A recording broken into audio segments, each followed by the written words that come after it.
The morning sun cast long shadows across the Pentagon's pristine corridors as Colonel James Richardson adjusted his dress uniform one final time. Today marked the beginning of the annual military recognition ceremony, where distinguished veterans from across all branches would gather to honor extraordinary service. Richardson, a career officer with 32 years under his belt, had seen countless ceremonies, but something about this particular event felt different. As he walked through the marble hallways, Richardson's polished boots clicked rhythmically against the floor. His chest displayed an impressive array of ribbons and medals, each representing years of dedicated service, multiple deployments, and countless sacrifices. Among them, however, one medal stood out, not for its prominence, but for its rarity. The Distinguished Service Cross, second only to the Medal of Honor, gleamed subtly on his uniform. The ceremony preparation room buzzed with quiet activity. Officers moved with practiced efficiency, checking guest lists, reviewing protocols, and ensuring every detail met military standards. Richardson had been assigned as the senior reviewing officer for the day's proceedings, a responsibility he took seriously.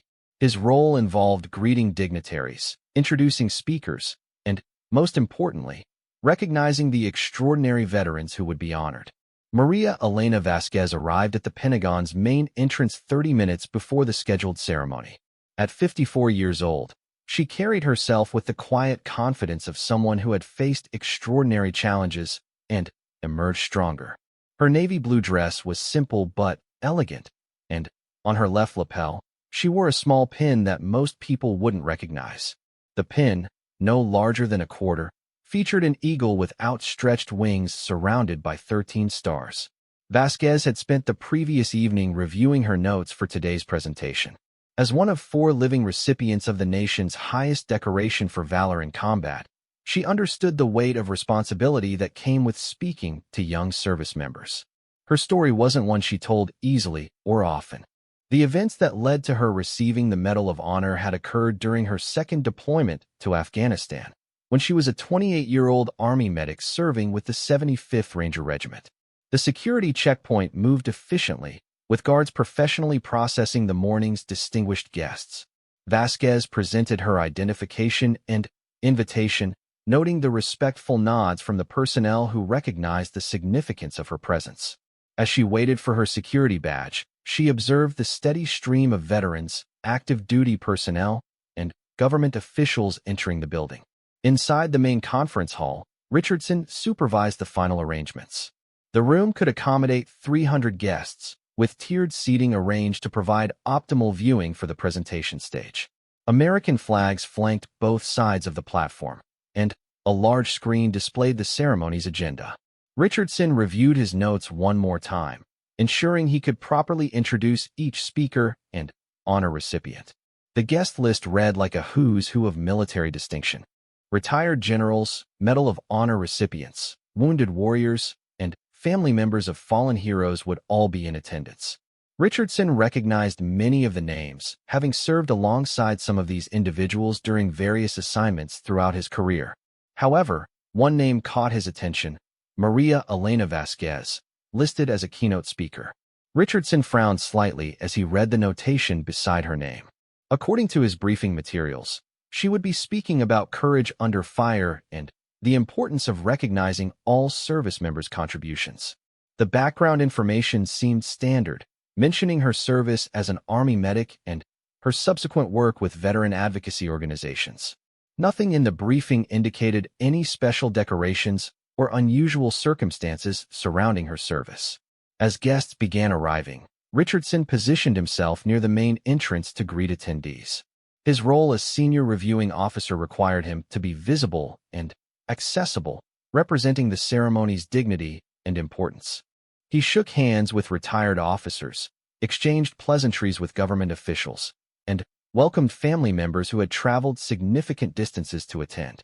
Vasquez entered the main hall and immediately felt the weight of history surrounding her.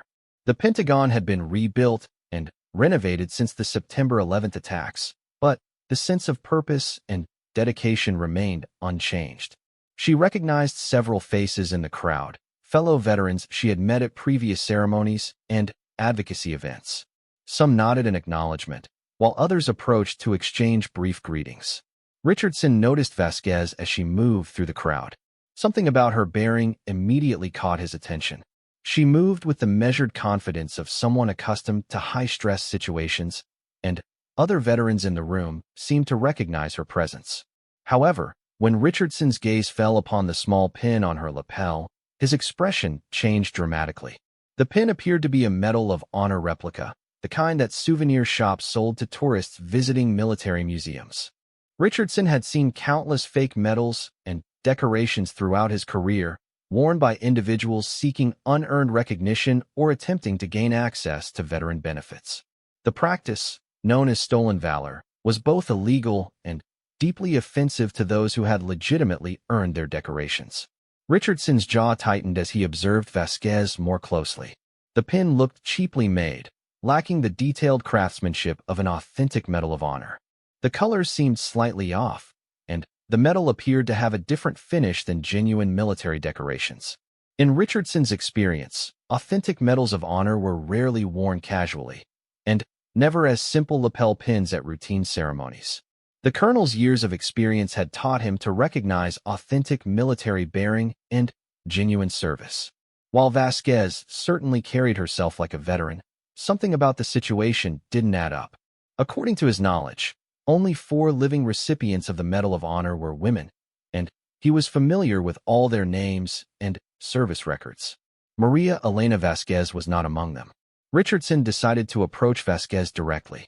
As the senior reviewing officer, he felt responsible for maintaining the ceremony's integrity and ensuring that no one misrepresented their service or decorations.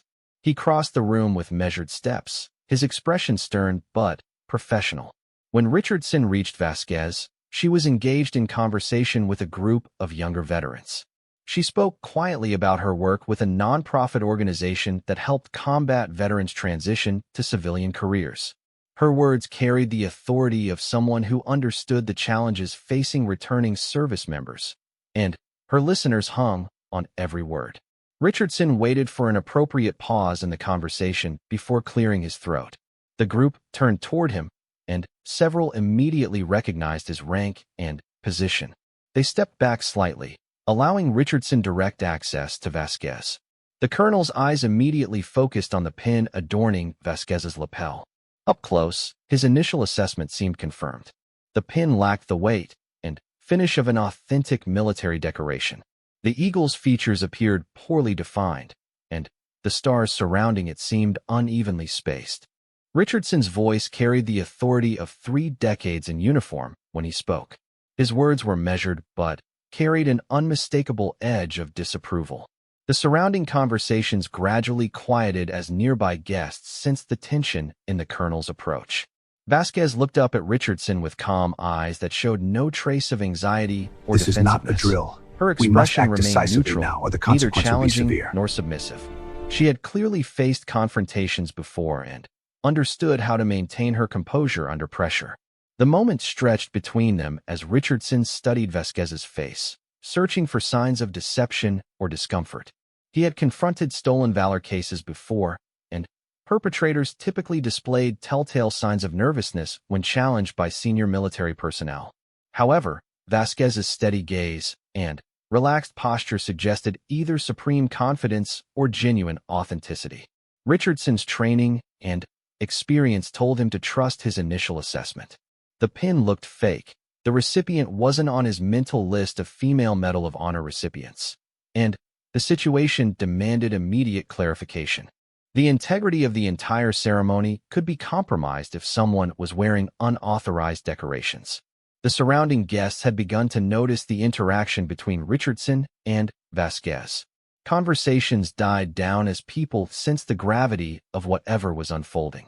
Several retired officers moved closer, recognizing that some form of military protocol was being enacted. Vasquez remained perfectly still as Richardson's gaze moved from her face to the pin and back again. She had experienced similar challenges before, though rarely in such a public setting. Her years of advocacy work had taught her that education and patience were more effective than confrontation when dealing with misunderstandings about military service and recognition. Richardson took a deep breath and straightened his shoulders. As the senior officer present, he had a duty to address what appeared to be a clear case of stolen valor. The authenticity of military decorations was not a matter for polite conversation or private discussion. It demanded immediate and decisive action. The colonel's voice cut through the diminishing chatter in the room when he spoke. His words were loud enough for nearby guests to hear clearly, ensuring that his challenge would be witnessed and properly addressed. The gravity in his tone left no doubt about the seriousness of his accusation. Vasquez listened to Richardson's words without flinching or looking away. Her response would need to be measured and appropriate, recognizing both the colonel's authority and the public nature of their interaction. The next few moments would determine whether this confrontation escalated or resolved peacefully. The ceremony was scheduled to begin in less than 20 minutes, and Richardson knew that any disruption needed to be handled quickly and decisively. His responsibility as senior reviewing officer meant ensuring the event proceeded with dignity and authenticity. He could not allow someone wearing fake decorations to participate in honoring genuine military service. Vasquez understood the colonel's position, and the legitimacy of his co-Richardson's voice carried across the immediate area with unmistakable authority when he addressed Vasquez directly. His words cut through the ambient conversation like a blade, drawing the attention of everyone within earshot. The colonel's expression remained stern and professional, but his tone left no room for misinterpretation about the seriousness of his challenge. "Ma'am, I need to address something with you immediately," Richardson stated, his eyes fixed firmly on the pin adorning Vasquez's lapel. "That pin you're wearing appears to be a Medal of Honor replica, and I have serious concerns about its authenticity." The surrounding guests fell silent almost instantly. Veterans, active duty personnel, and civilian attendees alike recognized the gravity of what was unfolding. Accusations of stolen valor were not taken lightly in military circles, and the public nature of Richardson's challenge made the situation even more significant. Vasquez maintained her composed demeanor, showing no signs of anxiety or defensiveness. Her steady gaze met Richardson's directly, and her voice remained calm when she responded. "Colonel, I understand your concerns, and I appreciate your diligence in protecting the integrity of military honors." Richardson continued his assessment, his experienced eye noting every detail of both the pin and Vasquez's reaction. "Ma'am, I've been in uniform for over 3 decades, and I know authentic military decorations when I see them. That pin lacks the craftsmanship and finish of a genuine Medal of Honor. Additionally, I'm familiar with the recipients of our nation's highest decoration, and your name doesn't appear on that very short list." The colonel's words hung in the air as more guests became aware of the confrontation. Several retired officers moved closer, their own experience telling them that something significant was happening. The pre-ceremony atmosphere had shifted from casual socializing to focused attention on this developing situation. Vasquez nodded thoughtfully at Richardson's comments. "Colonel, you're absolutely correct that there are very few recipients of the Medal of Honor, and even fewer who are women. Your vigilance in protecting the honor of that decoration is commendable and necessary." Richardson pressed forward with his challenge, his voice gaining strength from the conviction of his position. "Ma'am, wearing unauthorized military decorations is a federal offense under the Stolen Valor Act. It's also a profound insult to every service member who has legitimately earned their medals through sacrifice and heroism." The crowd had grown larger as word spread through the room that a senior officer was confronting someone about stolen valor. The situation had become a teaching moment about the importance of authentic military honors, though not in the way anyone might have expected. Vasquez remained perfectly calm as she listened to Richardson's accusations. Her years of experience dealing with skeptical reactions had taught her patience and understanding. She recognized that the colonel's challenge came from a place of genuine respect for military honors rather than personal animosity. "Colonel Richardson," Vasquez said, using his name for the first time, "may I ask you to examine the pin more closely? Sometimes initial impressions can be misleading, even for experienced military personnel." Richardson frowned at her suggestion, but stepped closer to get a better look at the decoration in question. His initial assessment had been made from several feet away, and he prided himself on being thorough in his evaluations. However, as he moved nearer, certain details became more apparent. The metalwork, while different from what Richardson expected, showed signs of age, and where that suggested authenticity. The pin's attachment mechanism appeared to be original military issue, with small scratches and discoloration that indicated years of careful handling. Most importantly, the weight and feel of the metal seemed consistent with genuine military decorations. Richardson's expression began to show the first signs of uncertainty. His years of experience had taught him to trust his initial assessments, but he also knew the importance of being thorough and accurate. The possibility that he might have been mistaken began to creep into his consciousness. Vasquez watched Richardson's closer examination with patient understanding. She had faced similar challenges before, though rarely in such a public setting. Her approach had always been to educate rather than embarrass, helping people understand the reality of her service rather than simply proving them wrong. "Colonel," Vasquez said quietly, "I'd like to share something with you that might help clarify the situation. The pin I'm wearing isn't a replica or a souvenir. It's what we call a lapel pin version of the Medal of Honor, specifically designed for civilian wear by recipients." Richardson looked up from his examination with a puzzled expression. In all his years of service, he had never encountered a lapel pin version of the Medal of Honor. The only versions he knew were the full-sized medal worn on dress uniforms and the miniature version worn on evening dress uniforms. Vasquez continued her explanation with the patience of someone who had provided similar clarification many times before. The Congressional Medal of Honor Society provides lapel pins to recipients for wear with civilian clothing during formal events. The design is intentionally smaller and more subdued than the full medal, which is why it might appear different from what you're accustomed to seeing. The colonel's mind raced as he processed this new information. His knowledge of military decorations was extensive, but he realized there might be aspects of Medal of Honor protocol that he hadn't encountered during his career. The possibility that he had made a serious error in judgment began to weigh heavily on his mind. Richardson straightened up and looked directly at Vasquez with a new expression of uncertainty mixed with growing concern. "Ma'am, are you telling me that you are actually a recipient of the Medal of Honor?" The question hung in the air between them, watched by dozens of guests who had gathered to witness this unexpected confrontation. The implications of Richardson's potential mistake were becoming clear to everyone present, creating a tension that went far beyond simple embarrassment. Vasquez nodded solemnly. "Yes, Colonel. I received the Medal of Honor in 2012 for actions during my deployment to Afghanistan with the 75th Ranger Regiment.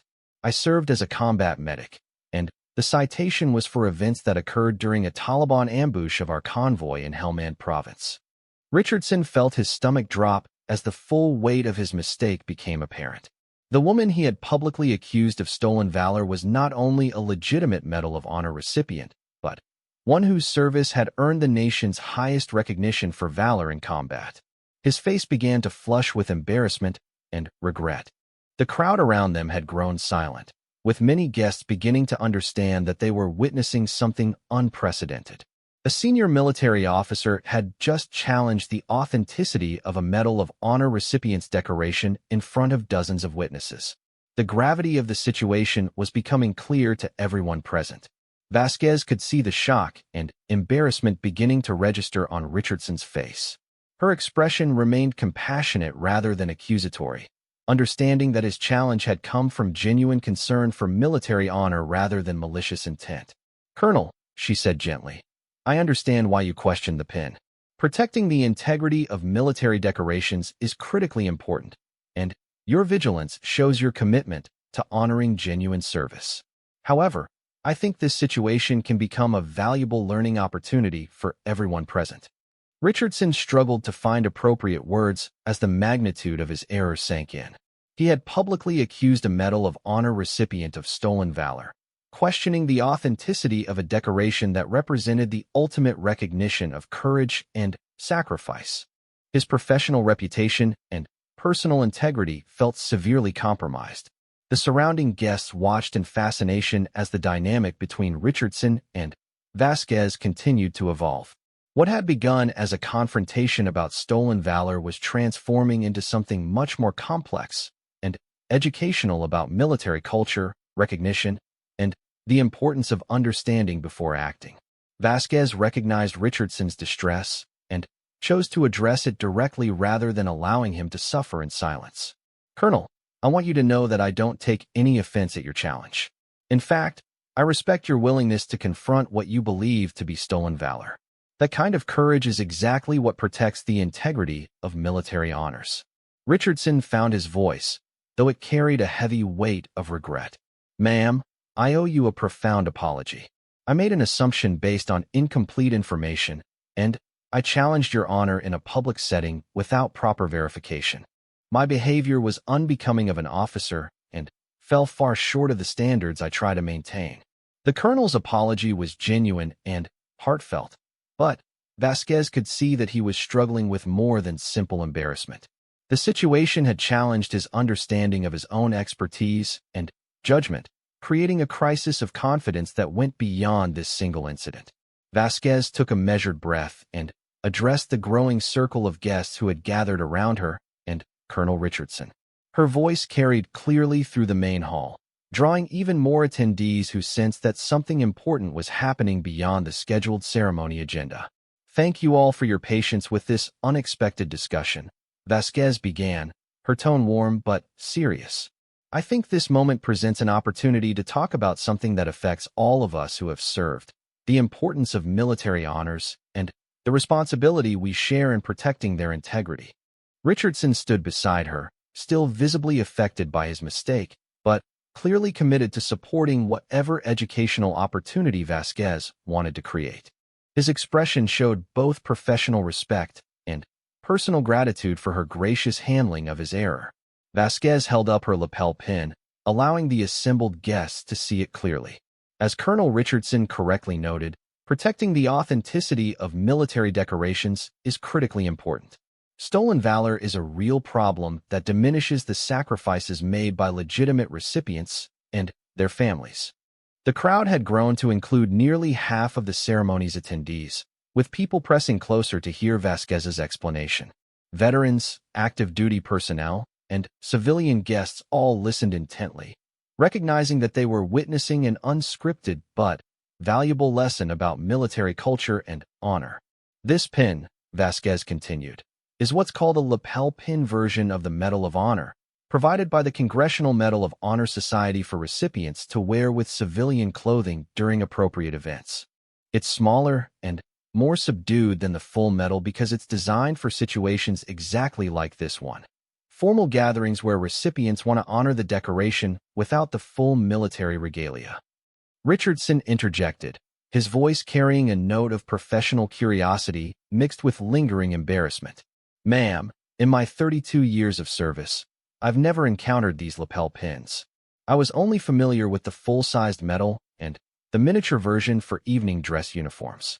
Vasquez nodded understandingly. "That's completely understandable, Colonel. These pins weren't widely known until relatively recently, and they're only provided to the small number of living recipients. The Congressional Medal of Honor Society began offering them as a way for recipients to maintain appropriate recognition of the honor while participating in civilian events."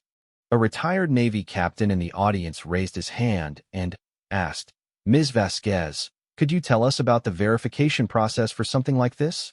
How would someone confirm the authenticity of a Medal of Honor recipient?" Vasquez appreciated the question and Richardson's obvious interest in her answer. "Excellent question. The Congressional Medal of Honor Society maintains a complete database of all recipients, living and deceased. Any Medal of Honor recipient can be verified through their website or by contacting their offices directly. Additionally, each recipient receives official documentation and certification from both the society and their service branch." Richardson's expression showed both relief and continued learning. "Ma'am, I should have taken that step before making any public challenge. My assumption based on visual assessment alone was inappropriate and could have caused serious harm to your reputation." The surrounding guests murmured their agreement, recognizing the wisdom in Richardson's acknowledgement. Several veterans in the crowd nodded approvingly at both his admission of error and his willingness to learn from the experience. Vasquez turned slightly to address Richardson more directly while still speaking to the larger group.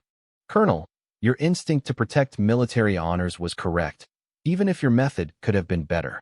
The challenge we all face is balancing appropriate skepticism with respectful verification."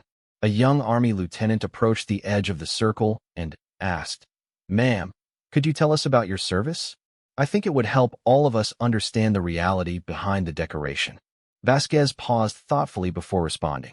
Discussing the events that led to her Medal of Honor was never easy, but she recognized the educational value for the young service members present.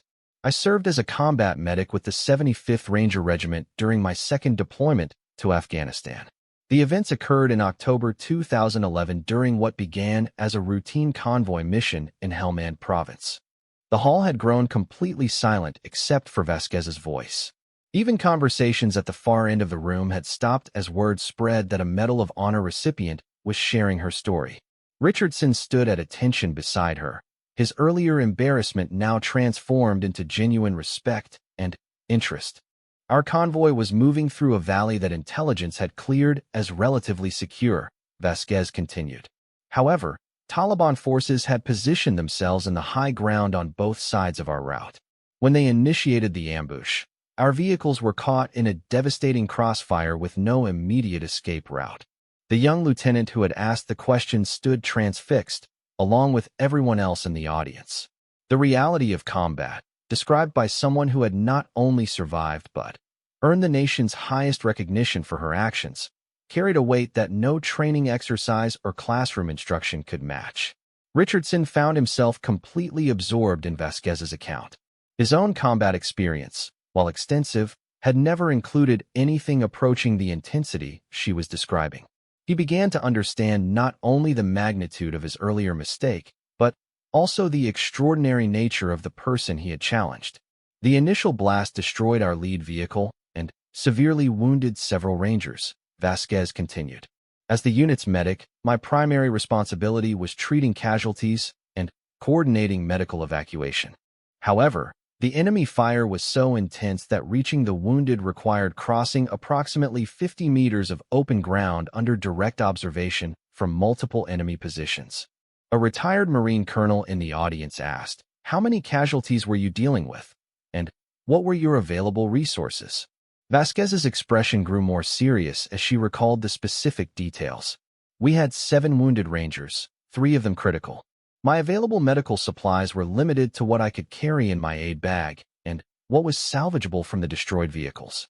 The nearest medical evacuation point was over 2 hours away, assuming we could establish a secure landing zone." Richardson realized that Vasquez was describing exactly the kind of situation that tested every aspect of military training, leadership, and personal courage. His respect for her continued to grow as she provided details without dramatization or self-aggrandizement. "The enemy had positioned themselves to prevent any rescue attempts," Vasquez explained. "Every time someone tried to reach the wounded, they faced coordinated fire from multiple directions. After about 20 minutes, it became clear that without immediate medical intervention, we would lose at least 3 Rangers." The young Army lieutenant asked the question that everyone was thinking, "What did you do?" Vasquez's answer was delivered with the same calm professionalism she had maintained throughout the discussion.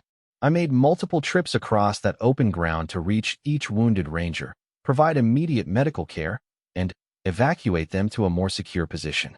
Each trip required different tactics because the enemy adapted their fire patterns after each attempt." Richardson understood enough about combat medicine to recognize the extraordinary difficulty of what Vasquez was describing. Treating serious wounds under fire required not only medical expertise, but also the ability to function effectively while under extreme stress and physical danger. "On my 4th trip," Vasquez continued, "I was wounded by shrapnel from a rocket-propelled grenade.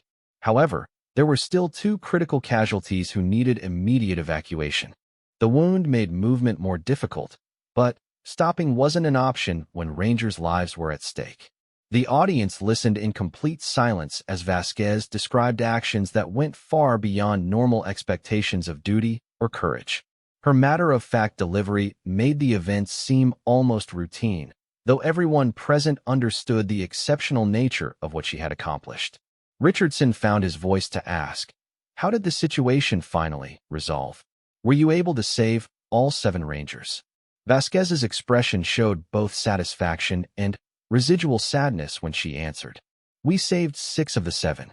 Staff Sergeant Rodriguez died from his wounds during evacuation, despite our best efforts. The other 6 Rangers made full recoveries and returned to duty." The impact of her words settled over the assembled group like a weight. Everyone present understood that they were hearing about real sacrifice, real heroism, and real consequences. The difference between training scenarios and actual combat had been made starkly clear. A civilian guest, the wife of a retired officer, asked, "How do you carry something like that with you? How do you process the weight of that kind of responsibility and recognition?" Vasquez considered the question carefully before responding. "The Medal of Honor doesn't belong to me alone. It represents the collective courage and sacrifice of every Ranger who was there that day, and especially Staff Sergeant Rodriguez, who gave his life. My role was to do my job under extraordinary circumstances, but everyone present showed the same commitment to bringing each other home." Richardson realized that Vasquez's perspective on her decoration was as the applause died down. Richardson approached Vasquez with a more personal request. His voice carried both professional respect and genuine curiosity as he spoke quietly enough that only she could hear his words clearly. "Ma'am, I hope you'll forgive the directness of this question, but I need to understand something for my own education," Richardson said. "Earlier, you mentioned that there are only 4 living female recipients of the Medal of Honor. Could you help me understand why that number seems unfamiliar to me?" Vasquez appreciated Richardson's continued willingness to learn from their interaction. His question demonstrated the kind of intellectual honesty that she respected in military professionals, regardless of their rank or experience level. "Colonel, that's an excellent question that highlights some important aspects of military recognition and record-keeping," Vasquez replied. "The number of living female Medal of Honor recipients changes over time due to various factors, and the total number of female recipients throughout history is actually much smaller than most people realize." Richardson nodded, encouraging her to continue. His earlier embarrassment had transformed into genuine professional interest in understanding the gaps in his knowledge that had led to his mistake. Vasquez continued her explanation while the ceremony coordinator waited patiently nearby. Throughout the entire history of the Medal of Honor, dating back to the Civil War, fewer than a dozen women have ever received the decoration. Many of those awards were for non-combat actions during earlier conflicts, and several recipients are no longer living. The young Army lieutenant who had asked about Vasquez's service earlier approached and asked, "Ma'am, why is the number of female recipients so low? Is it related to combat exclusions that existed until recently?" Vasquez's answer demonstrated her deep understanding of military history and policy. "That's exactly right, Lieutenant. Until 2013, women were officially excluded from direct combat roles, which limited their exposure to the kinds of situations that typically result in Medal of Honor recommendations. Even after those restrictions were lifted, it takes time for policy changes to translate into different recognition patterns." Richardson found this explanation both enlightening and troubling. His assumption that he knew all Medal of Honor recipients had been based on an outdated understanding of military demographics and service patterns. The changing nature of military service meant that his knowledge needed constant updating. A retired Air Force major approached the group and added, "It's also worth noting that Medal of Honor recommendations require extensive documentation and witness testimony. Combat situations involving women may have been less likely to receive proper documentation historically, simply because fewer people understood the significance of what they were witnessing." Vasquez nodded approvingly at the major's observation. "That's an important point. The recommendation process for the Medal of Honor is incredibly thorough, requiring multiple witness statements, command endorsements, and detailed documentation of the specific actions involved. Historical biases in that system may have affected recognition patterns." Richardson realized that his mistake had revealed not just a gap in his knowledge about lapel pins, but a broader misunderstanding of how military recognition had evolved over time. His mental database of Medal of Honor recipients was apparently incomplete and outdated.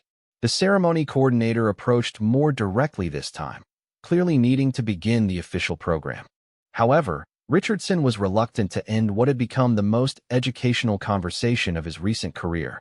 "Ms. Vasquez," Richardson said, "would it be appropriate for me to ask about your transition from military service to civilian advocacy work? I think understanding that journey might help all of us better support transitioning veterans." Vasquez glanced toward the coordinator and then back at Richardson. "Colonel, I'd be happy to discuss that, but perhaps we should move toward the ceremony area. I believe my keynote address will cover some of those topics, and we can continue our conversation afterward if you're interested."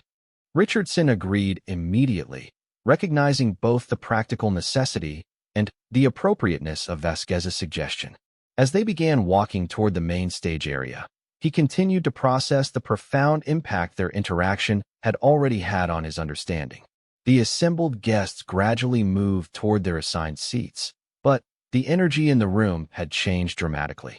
What had begun as a routine military ceremony had already provided an extraordinary lesson about military honor, recognition, and the importance of accurate information. Vasquez walked alongside Richardson toward the stage, her bearing unchanged despite the public challenge she had just navigated. Her ability to transform a potentially embarrassing confrontation into an educational opportunity demonstrated the kind of leadership that had earned her the nation's highest military decoration.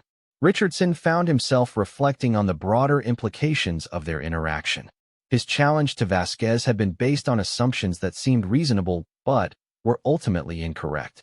The experience raised questions about how many other assumptions he might be making based on incomplete or outdated information.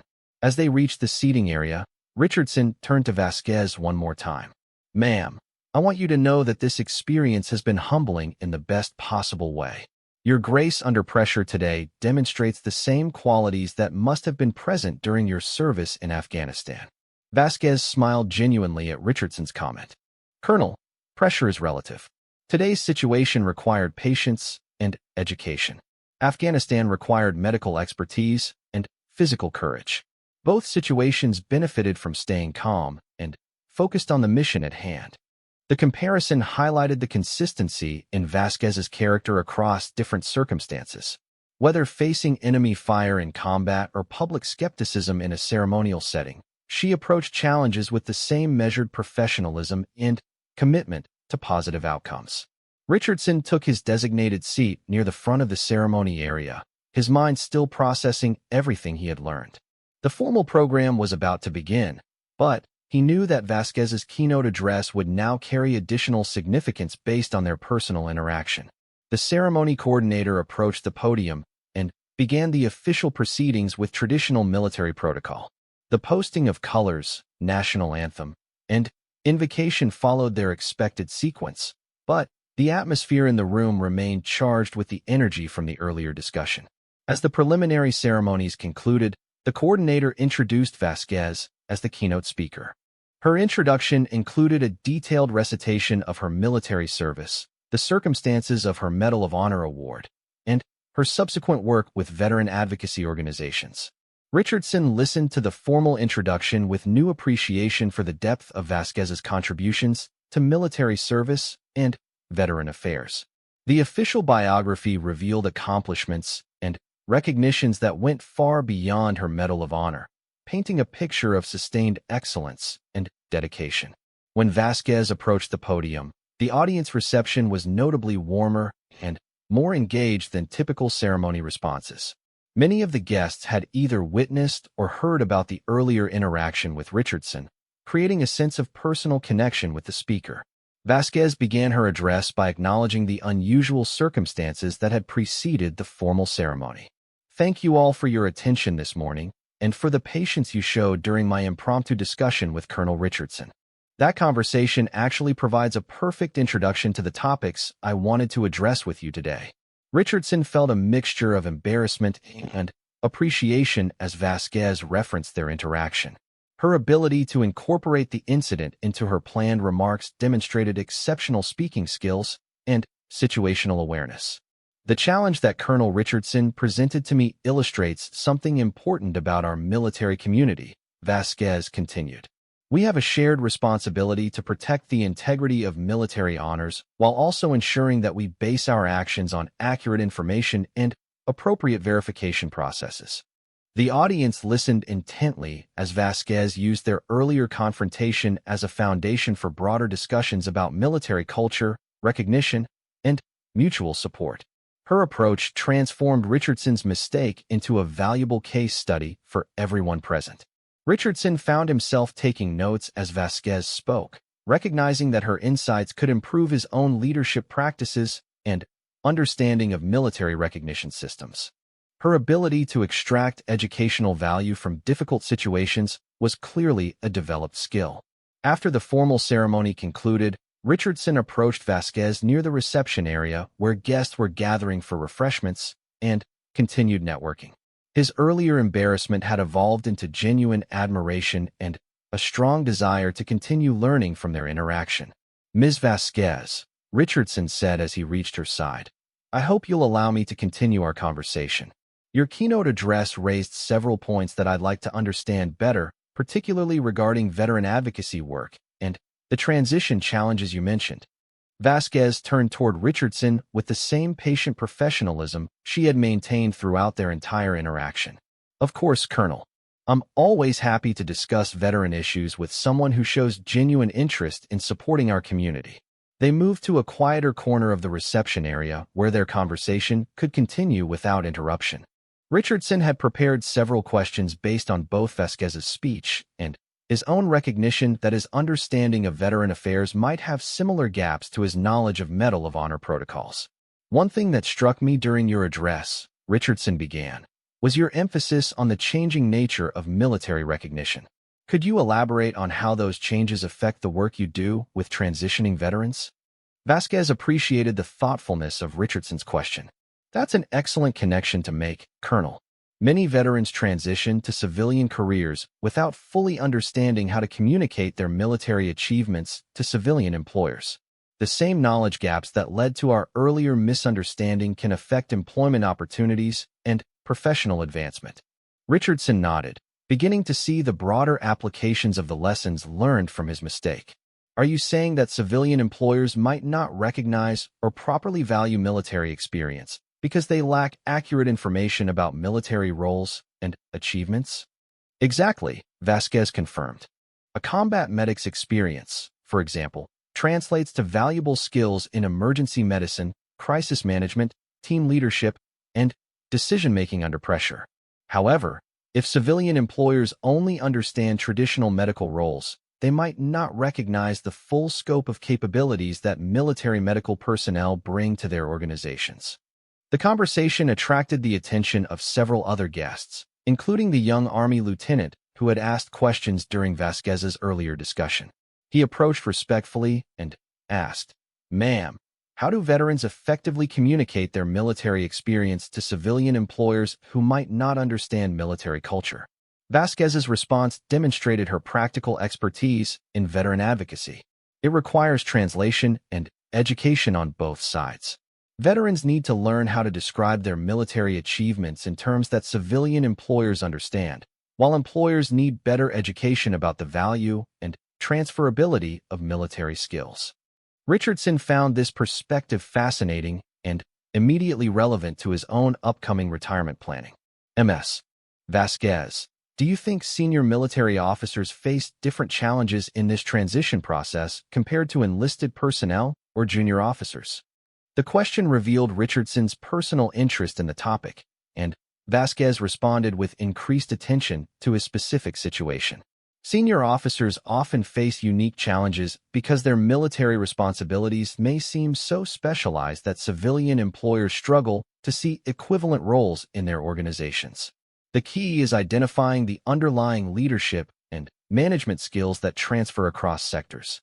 A retired Navy captain who had been listening to their conversation interjected, "I found that civilian employers were actually intimidated by senior military ranks.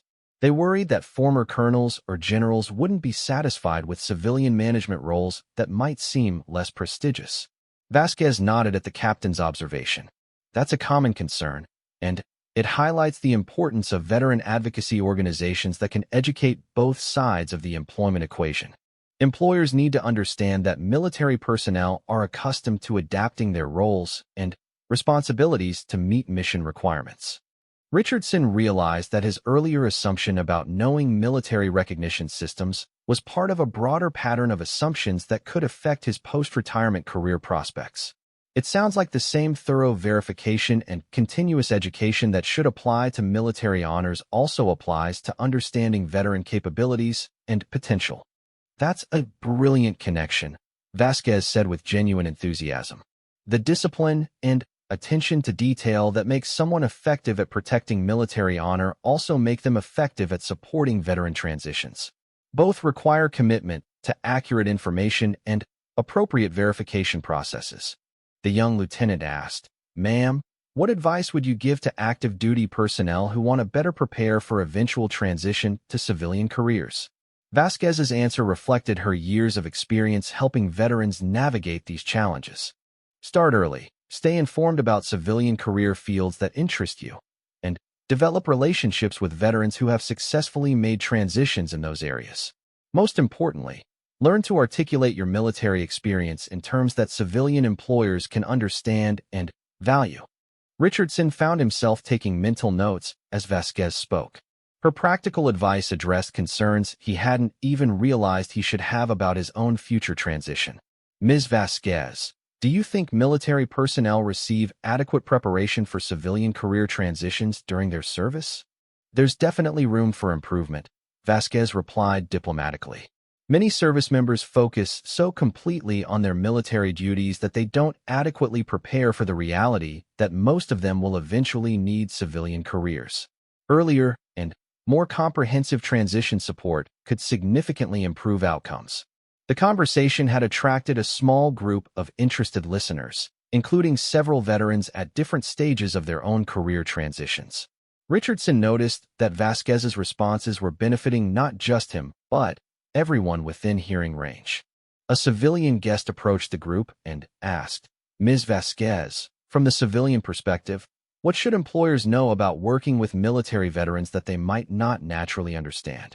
Vasquez's response addressed both the strengths and potential adjustment challenges that veterans might bring to civilian workplaces.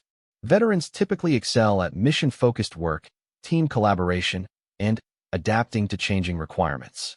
However, they may need support understanding civilian workplace cultures, which often operate with different communication styles and decision-making processes than military environments. Richardson found this perspective particularly enlightening. "Are you suggesting that successful veteran employment requires adaptation from both the veteran and the employer?" "Absolutely," Vasquez confirmed. "The most successful veteran placements occur when both parties understand what they're bringing to the relationship and what adjustments might be necessary. It's similar to the cultural awareness required for successful military operations in foreign countries." The analogy resonated with Richardson's extensive deployment experience. "That's an excellent comparison.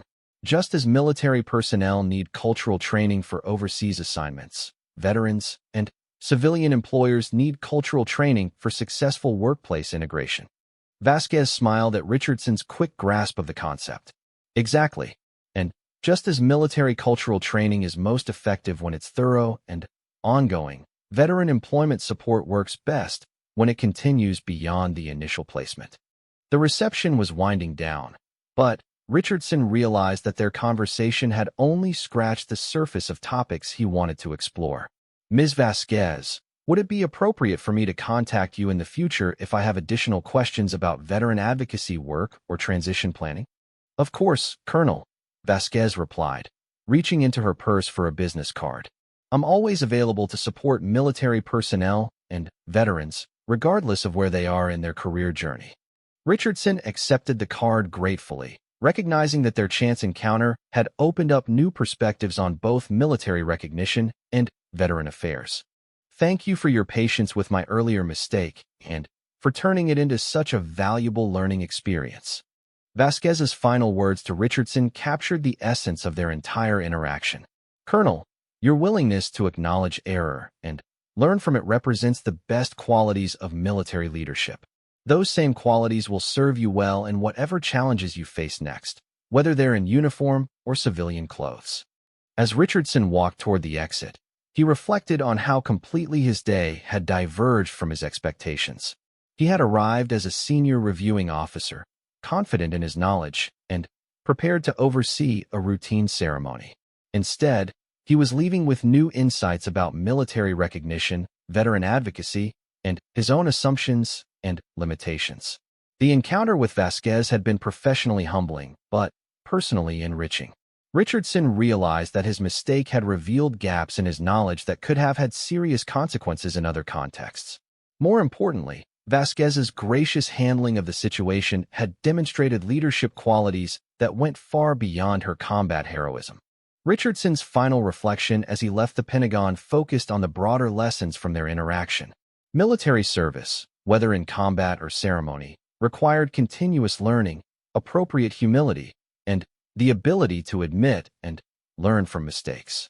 Vasquez had embodied all of these qualities while educating him and everyone else present about military recognition, veteran advocacy, and the importance of accurate information in supporting military communities.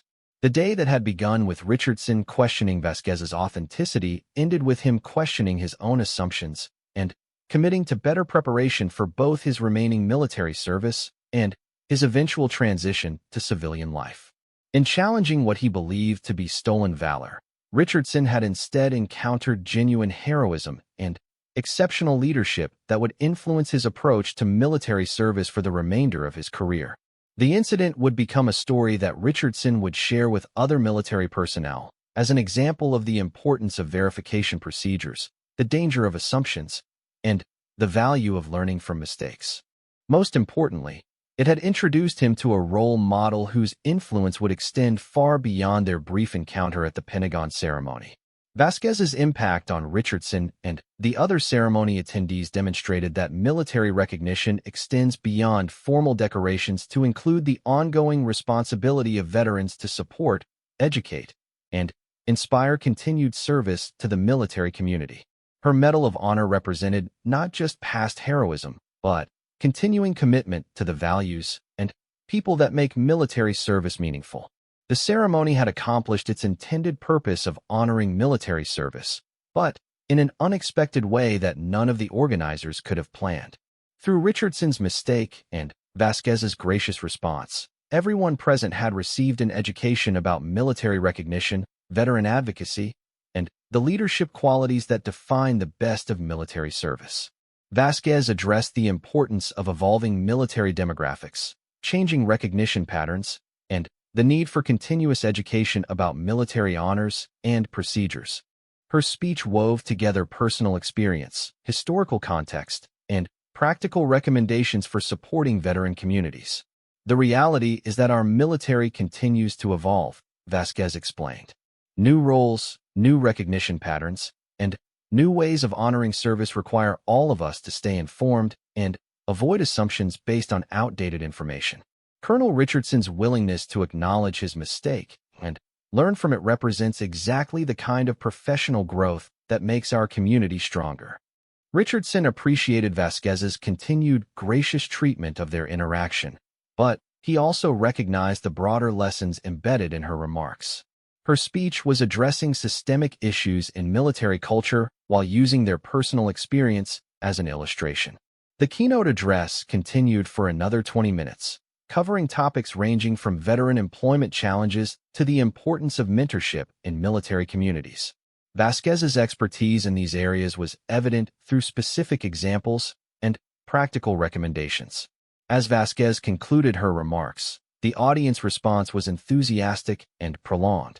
The combination of her compelling personal story, professional expertise, and gracious handling of the earlier challenge had created a memorable and impactful presentation. Richardson joined the standing ovation with genuine enthusiasm, recognizing that he had witnessed exceptional leadership in action. Vasquez's ability to transform his mistake into an educational opportunity demonstrated qualities that went far beyond her combat heroism, fundamentally different from what he had expected. Rather than viewing it as personal recognition, she saw it as a symbol of collective military values and shared sacrifice. His understanding of both the woman and the honor she represented continued to evolve. The ceremony coordinator approached the edge of the group and gestured toward the main stage, indicating that the official program needed to begin. However, the spontaneous education taking place in the main hall had become more valuable than any planned presentation. Vasquez noticed the coordinator's signal and addressed the assembled group. Thank you all for listening to this account. I hope it helps illustrate both the importance of protecting military honors and the reality of the service that such honors represent. Colonel Richardson's commitment to that protection, even when misdirected, reflects the values that make our military community strong. Richardson stepped forward, his voice carrying newfound conviction and respect. Ladies and gentlemen, I want to thank Ms. Vasquez for her patience, her service, and her willingness to turn my mistake into a learning opportunity for all of us. This has been one of the most educational experiences of my career. The assembled group began to applaud, recognizing both Vasquez's service and Richardson's gracious handling of his error. The sound filled the main hall, drawing attention from the remaining guests who hadn't witnessed the impromptu discussion. Vasquez stepped closer to Richardson, lowering her voice so that their conversation became more private despite the watching crowd. Colonel, we all make mistakes based on incomplete information. What matters is how we handle those situations when we discover the truth. Your willingness to acknowledge your error shows character and integrity. Richardson nodded gratefully at her words, but his expression still carried the weight of his mistake. Ma'am, I pride myself on my knowledge of military honors and my ability to identify authentic service. This situation has shown me that there are gaps in my understanding that could have led to serious consequences. The interaction between Richardson and Vasquez had become a masterclass in leadership, humility, and grace under pressure. The watching guests were witnessing how two military professionals handled a difficult situation with dignity and mutual respect, turning a potential disaster into a learning opportunity. Vasquez glanced around at the assembled crowd and then back at Richardson. Colonel, would you like me to explain more about the lapel pin and the circumstances of my service?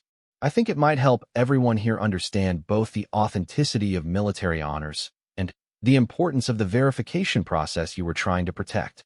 Richardson nodded eagerly at her suggestion, recognizing an opportunity to turn his mistake into something positive for everyone present.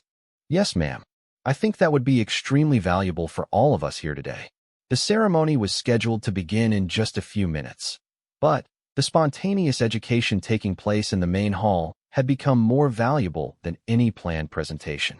The guests were witnessing real military leadership in action, seeing how professionals handle mistakes, misunderstandings, and the complex realities of military service. Sirs, stolen valor was indeed a serious issue that diminished the sacrifices of all veterans.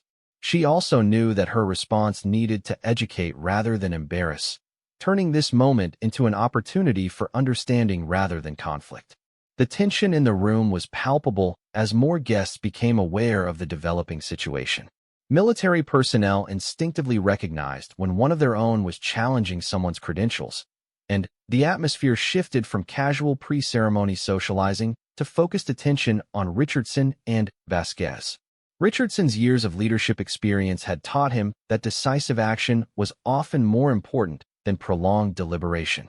He had made his assessment based on visual evidence and his knowledge of military decorations. Now he needed to follow through with appropriate action to protect the ceremony's integrity.